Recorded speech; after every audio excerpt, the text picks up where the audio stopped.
Yo mga idol, kamusta? Sports Talk PH nga pala. Ang laban ni Tank Davis, pag-usapan natin yan mga idol. Ngunit bago ang lahat ay huwag kakalimutang mag-subscribe at i-click ang notification bell button for more sports talk.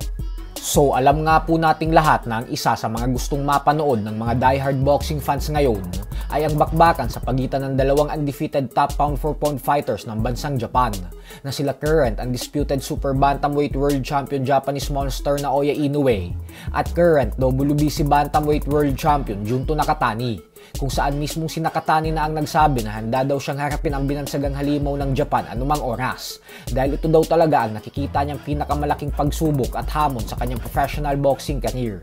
Giit ni Nakatani na napakalaki daw ng respeto niya kay Inoue at hindi umano porket hinahamon niya ito ay may sama na siya ng loob dito. Paliwanag ni Nakatani na wala umano siyang sama ng loob kay Inoue at sadyang may mga target lang daw siyang abutin sa kanyang professional boxing career. Bukod dyan ay sa palagay niya daw kasi ay kapag nagtuos daw silang dalawa ni Inoue ay malaki daw ang maitutulong nito para sa buong Japanese boxing upang mas lalong makilala sa buong mundo. Subalit matapos nga po nitong manalo nitong linggo lamang via third round knockout ay ibinunyag po ng kanyang head trainer na si Rudy Hernandez na ayaw pa daw silang labanan ng kampo ni Inoue sa kasalukuyan at na mismong ang promoter na daw ni Inoue ang nagsabi sa kanila na hindi daw kasama si Nakatani sa mga plano ni Inoue para sa taon na ito.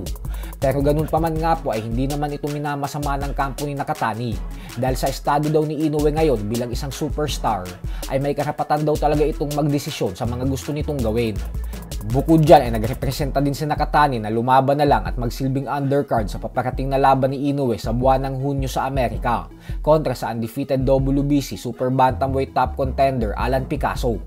Sa kabilang banda naman mga idol ay madaming fans naman nga po ang nasasabik dahil makikita na ulit nilang sumampa sa ibabaw ng lona ang current undefeated WBA lightweight world champion Gervonta Tank Davis ngayong linggo, kung saan sasagupain niya ang WBA super featherweight world champion Lamont Roach Jr. At bagamat nga po inaasahan na lalabas bilang heavy underdog si Roach, gawa ng halos walang naniniwala na kaya niyang manalo kay Davis, ay tila buong buo pa din nga po ang kumpiyansa nito sa kanyang sarili na siya ang babakla sa napakalinis na undefeated record ni Davis. Bukod dyan ay dahil may mga usap-usapan na magre-retiro na umano si Davis pagkatapos ng laban niya na ito sa linggo. Kaya naman nagbanta na din mismo si Lamont Roach dito, kung saan sinabi niya na hindi na daw kailangan pang sabihin ni Davis na magre-retiro na siya sa pagboboxing kasi siya na daw mismo ang gagawa nito para kay Davis.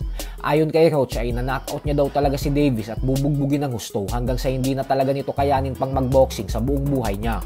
Subalit ang problema nga po dito ay mahirap paniwalaan na magagawa ito ni Roach dahil may 10 knockout lamang siya sa kanyang 25 panalo habang si Davis naman ay 28 ang knockout sa 30 wins niya.